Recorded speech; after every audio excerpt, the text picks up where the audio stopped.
Okay, so today is the day when I would like to make a decision on cutting this Syngonium for propagation.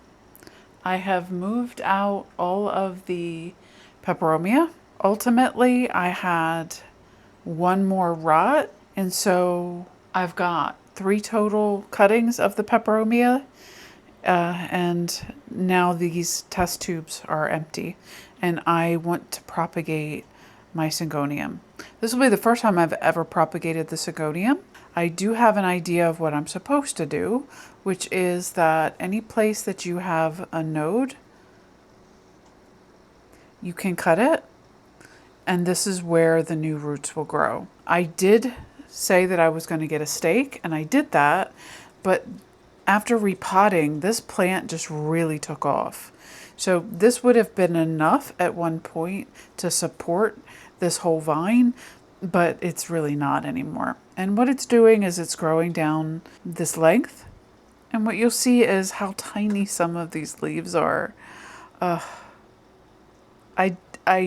These are not adorable to me. These are just way too small. That's not what they should be. When like the other leaves on here are a decent size. So I'm going to cut it back to the point where I can get 5 nodes and leave at least like 1 leaf on each. Now this is going to make another node as well, but I'm not going to let it. So we're going to cut it here, here, here, here, and here. And I am going to leave this other vine here. I'm not sure what's going to happen, but it's supported. It looks nice. The leaves on it are pretty. And then we'll go ahead and just let that be. What I'm finding here is that the plant is also throwing out other types of vines.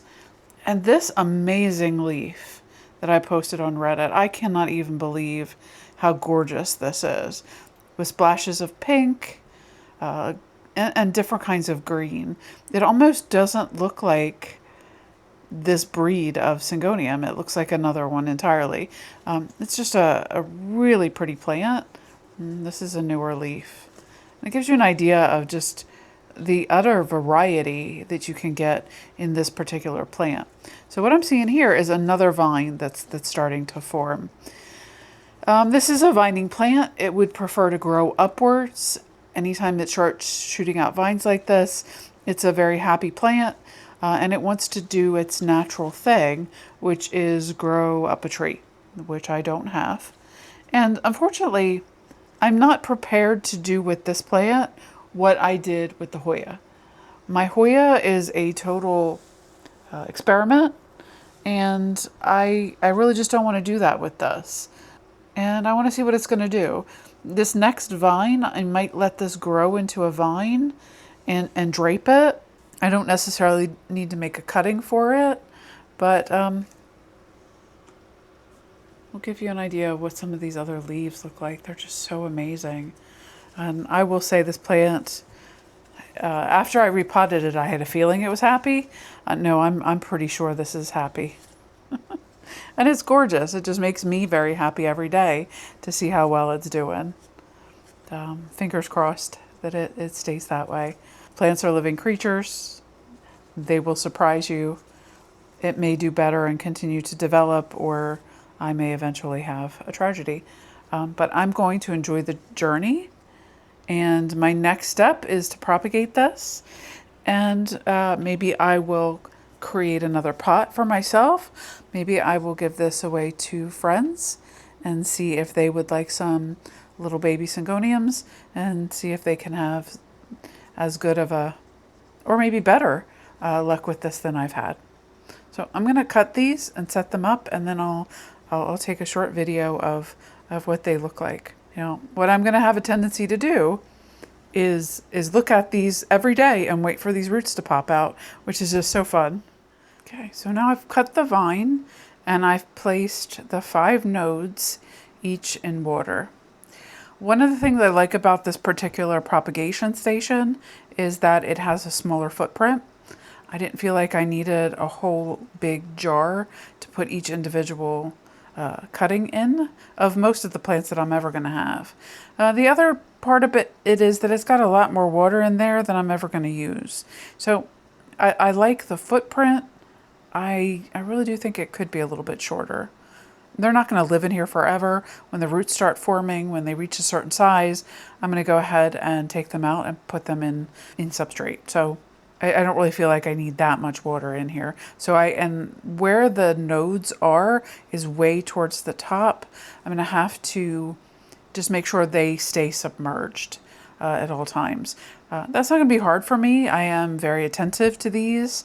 I will probably look at them every day and waiting for these new roots to arrive.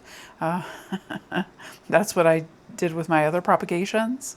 And when you see the first root or you see the first change, it's very thrilling. The other thing I wanted to mention was that when you cut a Syngonium, they do have a little bit of whitish sap.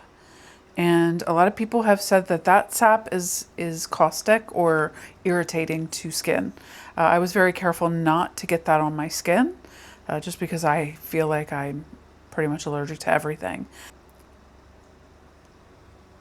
And I do know that the sap does have crystals in it. It's one of the reasons why you want to keep it away from cats, because it's really irritating to sensitive skin or mouth membranes especially.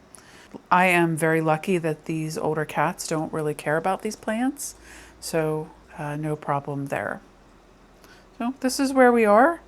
I will keep you updated and come back in the future, show you the new roots, show you the decisions I might make. So I don't know what they're going to do. It may be that I put all of these cuttings in one pot.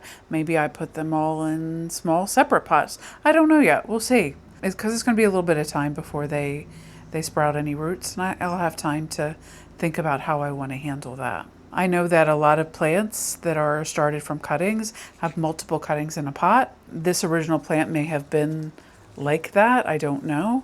But it helps give the plant that you have a fuller look in the pot. Yeah, I want to thank you all for joining.